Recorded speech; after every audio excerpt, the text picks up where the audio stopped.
Welcome to Healthy Minds. I'm Dr. Jeff Borenstein. Everyone is touched by psychiatric conditions, either themselves or a loved one. Do not suffer in silence. With help, there is hope. Today on Healthy Minds, Alzheimer's disease. Today, I speak with leading expert Dr. Howard Fillit, the co-founder and chief science officer of the Alzheimer Drug Discovery Foundation. We speak about early diagnosis, symptoms, treatment, potential methods of prevention for Alzheimer's disease. That's today on Healthy Minds. This program is brought to you in part by the American Psychiatric Association Foundation, the John and Polly Sparks Foundation, and the Wood Next Foundation.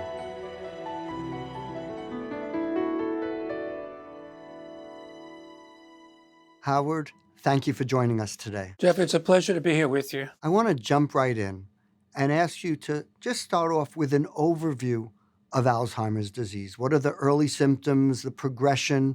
Give us an overview of this illness. So Alzheimer's disease is a neurodegenerative disorder. It's chronic and uniformly progressive, and in the end, uniformly fatal. It's characterized by basically the loss of mind, and it robs us of everything that makes us human beings. Early on, how does somebody know that they or a loved one might have the condition? Well, one of the earliest signs that we talk about most of the time is change in personality, which kind of reflects a lot of different changes besides just memory loss. People do have some memory problems with aging, and the job of the clinician is to distinguish between what might be normal aging and memory loss and what might be the earliest signs of Alzheimer's disease. In addition, there's something called executive function, which relates to planning and scheduling and being able to manage your financials, abstract reasoning, things like that, that are more cognitive and complex tasks that also can be impaired very early in the disease and probably account for the loss of change in personality that people have. They can also have changes in mood and become more agitated, more volatile, or more subdued. And that can be the kind of change in personality that we're talking about. And usually from the first time that a loved one notices symptoms till a person eventually gets a diagnosis is about 2 years. But what's going on now is that we have biomarkers and blood tests and brain scans that can definitively diagnose the disease. And I think that's going to make the runway from the time people first notice symptoms to the time a primary care doctor first does a blood test for Alzheimer's disease, which is revolutionary, literally, will be telescoped quite a bit. And we'll be able to begin treatment and care much earlier in the disease before things like catastrophic things like fraud, abuse, and even hospitalization can be avoided. Tell us about some of these new advancements, because this really is a big change, certainly from not that long ago. Tell us about the blood tests and brain scans that are being used to help in diagnosis. About 25 years ago, I got a call from somebody at the University of Pennsylvania who said they had a revolutionary idea, but they couldn't get any funding for it because the funders thought it was too risky. And he said what he wanted to do was take the same dye that Alzheimer used in 1906 to stain the brain slides of a 52-year-old woman who had an autopsy, and that's where he first saw the plaques and tangles. This doctor at Penn wanted to use the same dye, radio label it, and use it as a PET scanning agent to be able to identify whether a living person with, let's say, early memory loss had plaques and tangles. And that test was used in a clinical trial to show, and it showed that about 30% of people who were enrolled in a clinical trial of a drug for Alzheimer's disease that Lilly was doing, testing, showed that the 30% of the people in that trial did not have a positive brain scan, they did not have Alzheimer's disease, and they didn't have any amyloid in their brain, which was the target of the therapy. And that was revolutionary because how could you get a positive clinical trial if the people, 30% of the people in the trial didn't even have the target of your drug. So that was a big change. And now today, that PET scan is used widely to enroll people into clinical trials for Alzheimer's disease, giving a biomarker confirmed case of the disease. The other thing that spun off of the biomarker in 2012, I think it was, that biomarker went to the FDA and became the first test that was approved by the FDA for the diagnosis of Alzheimer's disease. And subsequently, the test was then used by Biogen Eisai to show that their monoclonal antibodies could literally remove the plaques from the brain. So you went from a positive plaque to a negative plaque. And the last part of the story, which is really triumphant, is that the first drug, disease-modifying agent, ever approved by the FDA in 2014, I think it was based on the fact that these drugs could remove the plaque from the brain based on the PET scan that we helped to develop way back in 2000, beginning 2000. And I think it shows you the power of philanthropy as well as the power of diagnostic tests and how important they are, not just in the clinic, but also in ensuring that clinical trials are done in a rigorous way with defined patient groups that actually have the disease that you're looking for. And the test really has been called revolutionary. The thing is about the PET scan is that it's neuroimaging. It requires a microdose of radioactivity. And some people they have claustrophobia, they don't want to go into the machine. So what we have now, which is even more remarkable in my mind, is we have blood tests. And the blood tests that are on the market now are even more revolutionary because they've been validated on the brain scan. So the blood tests predict a positive brain scan, but you don't have to endure the PET scanning procedure and a little bit of microdose of radioactivity. And you just get a blood test, just like you would for any other disease. And if you asked me 5 or 10 years ago if we'd ever have a blood test for Alzheimer's, I probably would have told you no. But the blood tests are now available throughout the United States, and they're going to be throughout the world. And that's going to change everything even more.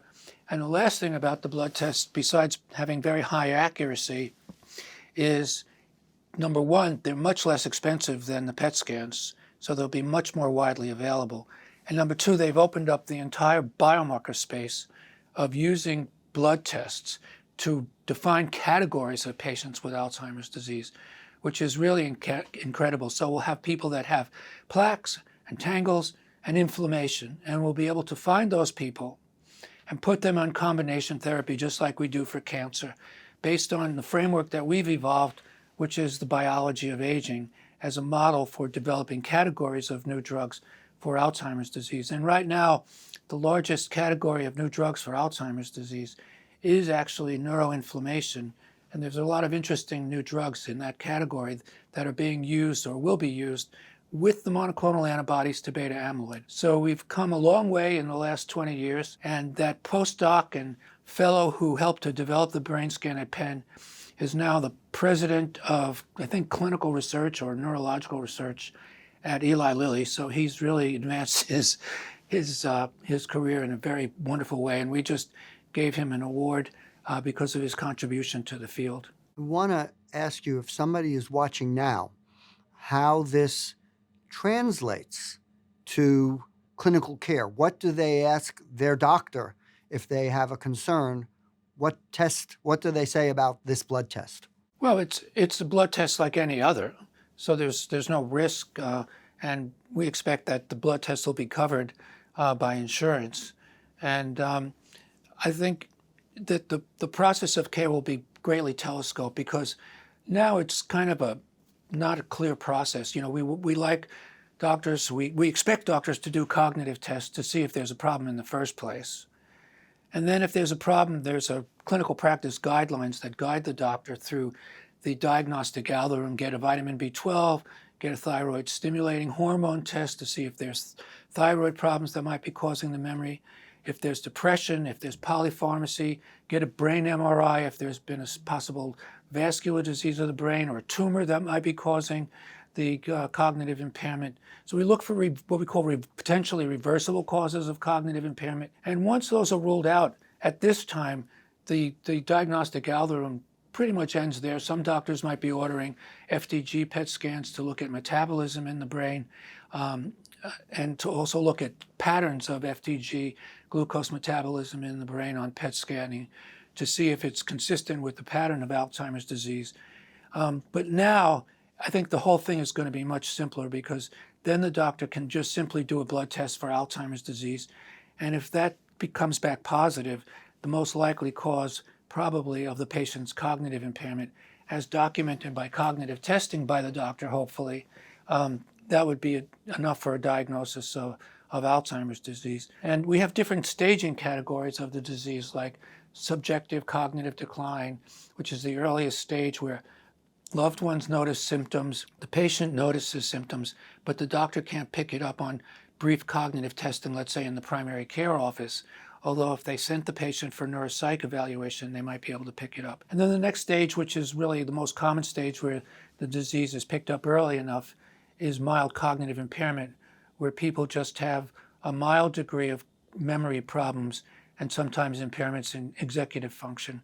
And from MCI, the blood tests have been tested, and they do pick up enough of a pattern of blood tests that are positive to make a diagnosis of Alzheimer's disease.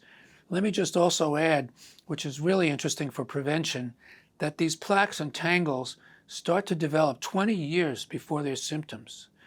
And we weren't able to tell, because these people are asymptomatic, that they had Alzheimer's disease. But because they were asymptomatic, there was no way to tell without a brain biopsy, and there was no reason to do a brain biopsy for that kind of prevention effort. But the world is changing now.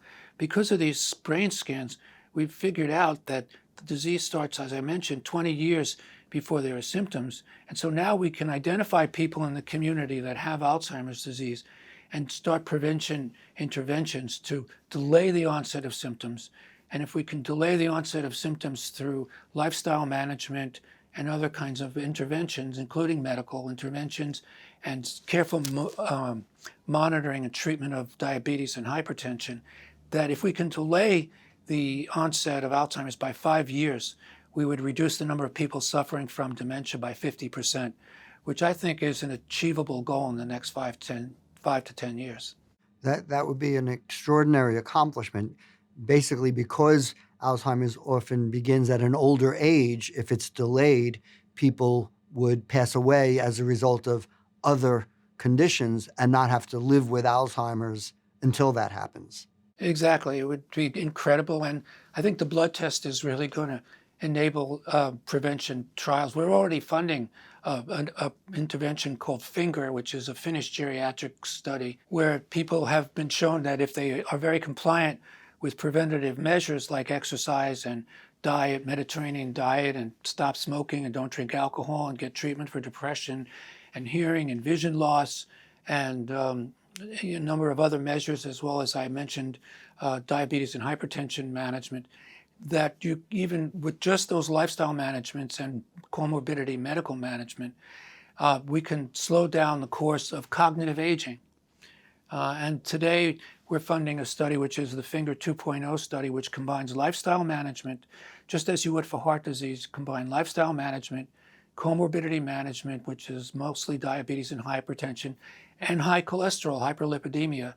And that's the way we prevent heart disease. It's basically the same paradigm for Alzheimer's disease and other dementias now. It's lifestyle management, comorbidity management, and we've added on for a big study the use of metformin, which is the leading anti-aging drug. It's inexpensive and it's safe, and it could be used to prevent Alzheimer's disease if the study that we're funding at the Alzheimer's Drug Discovery Foundation, along with Mia Kivipelto, who was the innovator who developed the FINGER study, which is now being replicated in over 60 countries around the world. In many ways, what we've all been told to do for prevention of heart disease, whether it be hypertension, cholesterol, exercise, proper sleep, all of those steps, diet, really those are things that are also protective for the brain and for developing cognitive impairment and Alzheimer's. So if we do that, we are potentially helping in terms of the risk of Alzheimer's disease. And I would add to that, that if you look at the prevalence of heart disease since, let's say, the 1950s in large longitudinal studies of aging, and you look at how the prevalence of heart disease has gone down over these decades, presumably due to the improvements in lifestyle that many people have taken on, as well as the availability of effective drugs for diabetes and hypertension. The decline in prevalence, not incidence, but the decline in prevalence of dementia has paralleled the decline in heart disease. The incidence with aging of Alzheimer's disease increases because as people get older, the greatest risk factor for Alzheimer's is aging. So the number of cases per decade in cohorts is actually continuing to rise because there are more people getting into old age. But the prevalence is actually going down in parallel with the decrease in prevalence of heart disease, which is really quite interesting and hopeful. I want to shift gears a little bit and speak about the genetics and any risk factors genetically of Alzheimer's disease. Well, it used to be that, a clinician that did an interview with a patient would ask, do you have any family members that have the disease? And if a first-degree family member has the disease, like a sibling or a parent or even a grandparent, then epidemiological studies showed that the risk of that person getting dementia or Alzheimer's disease in particular went up significantly 2 to 4 times, and depending on the number of family members, even as much as 10 times. A couple of decades ago, somebody named Alan Roses discovered that a gene called apolipoprotein E, which is a risk factor for heart disease actually, was also by far the main risk factor for Alzheimer's disease. And it's also has a great influence on the efficacy of drugs and the side effects of drugs, the new drugs that are on the market. So patients are tested for their apolipoprotein E genes. And there's 3 kinds of apolipoprotein E genes. There's apolipoprotein E2, E3, and E4. And people get 1 gene from mom and 1 gene from dad. So you could be like a double E. And that's the most common type of profile for the genetic testing for Alzheimer's. Or you could be a 3-4, and if you're a 3-4, you got the bad one, which is the 4, and that increases your risk of getting Alzheimer's about 5 times. And if you're a double 4, then you're at increased risk for getting Alzheimer's disease by about 10 to 15 times. So getting a double 4 is really not a good profile to have. The other thing about double 4s is that they get it about 10 years earlier than the average person who might have a 3. And so if a clinician sees someone coming in at 65 with symptoms rather than 75, which is the average age at which people come in with memory complaints and the earliest signs of Alzheimer's, if somebody's coming in at age 65, doctor would test for ApoE4, or I should say ApoE genes, to see if they're 2, 3, or 4, because that would also determine a lot of the way they might be treated if they went into using some of the new drugs, because the severity and the frequency of side effects in people who are double 4 when they take these new monoclonal antibodies is much greater than if they're a double 3. And the thing about the ApoE2 is that it's a protective factor. So if somebody is a 2-4, that 2 is going to offset the 4, and they're going to have a normal risk, not an increased risk. And if they're a 2-3, they'll have a normal risk. And if they're a double 2, for example, they'll actually have a lower risk of getting the Alzheimer's disease. And if you go to your primary care doctor and go to Quest or LabCorp or any routine testing organization, the vast majority of them have a way to test for the ApoE gene under appropriate circumstances of it being ordered by the doctor. There's a very rare form of Alzheimer's which is genetically driven, which is due to a mutation in the gene for beta amyloid. And in that case, people get Alzheimer's disease in their 30s and 40s. I remember back in the 80s seeing a family from Colombia where in Bogota, this is where some of these initial families were discovered. I saw a family of 5 where just about everyone in the family got Alzheimer's disease by the age of 35, 40.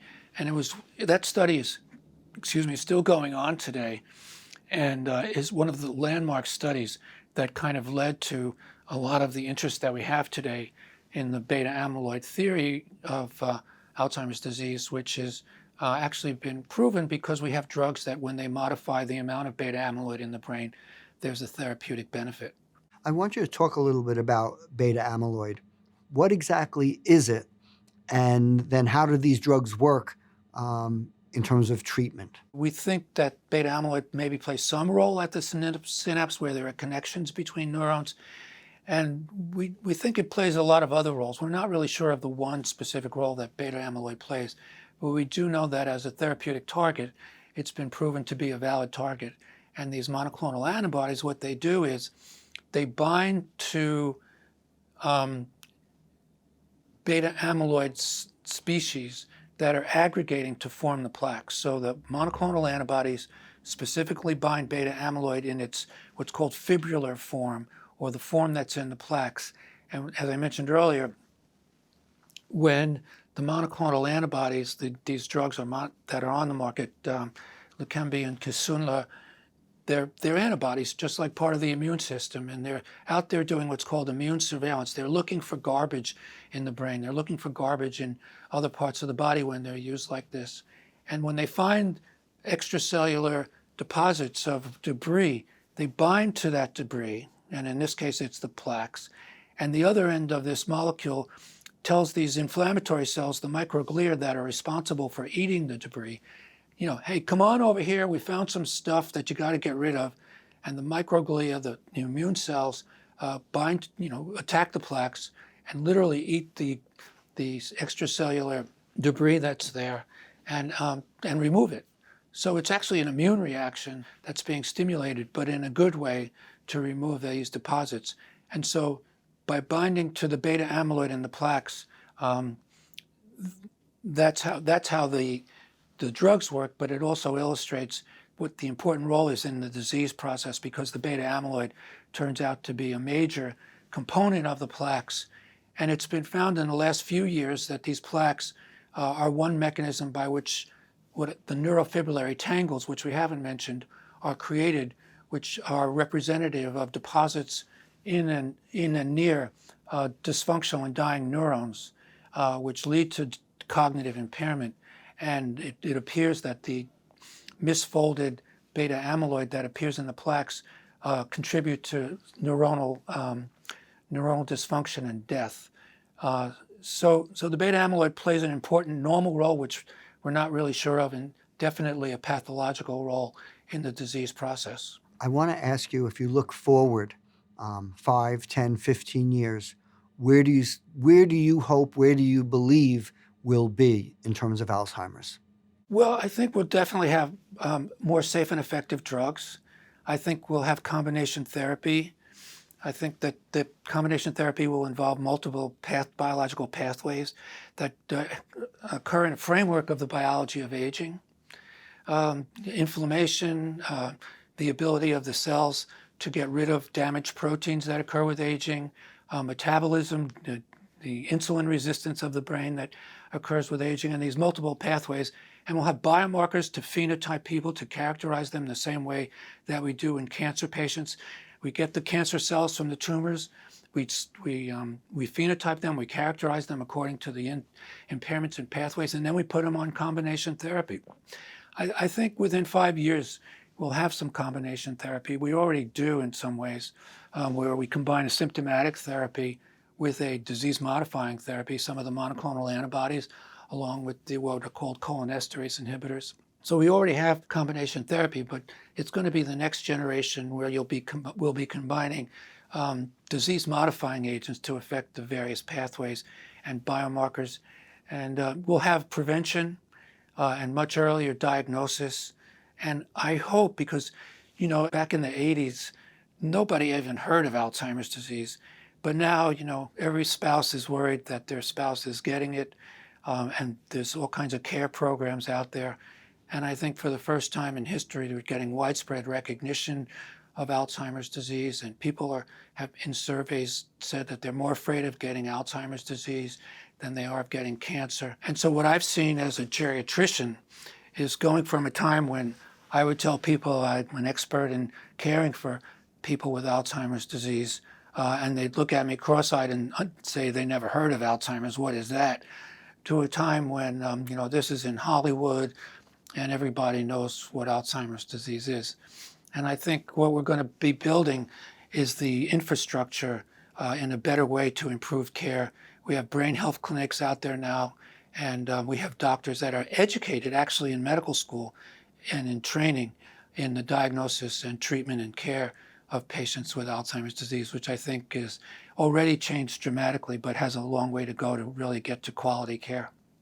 Howard, I want to thank you for joining us today, and thank you for all the work that you've done and continue to do in this quest for us to better understand, treat, and prevent Alzheimer's disease. Thank you.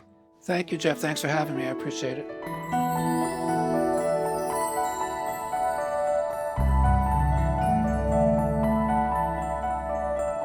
Do not suffer in silence.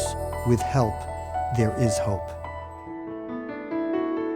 This program is brought to you in part by the American Psychiatric Association Foundation, the John and Polly Sparks Foundation, and the Wood Next Foundation.